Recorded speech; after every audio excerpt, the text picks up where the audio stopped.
लीजिए।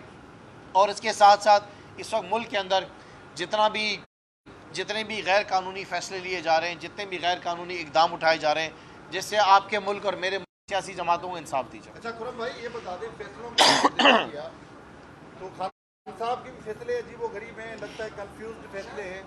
एक तरफ इस्तीफ़ा कौमी असम्बली से, फिर जब कश्ती डूबती हुई नज़र आ रही है फिर कह रहे हैं नहीं हम तो वापस आ रहे हैं।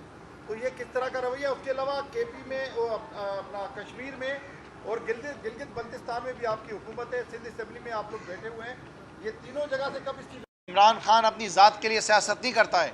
इमरान खान पाकिस्तानियों के लिए और पाकिस्तान के लिए सियासत कर रहा है, पाकिस्तान को बचाने के लिए सियासत कर रहा है।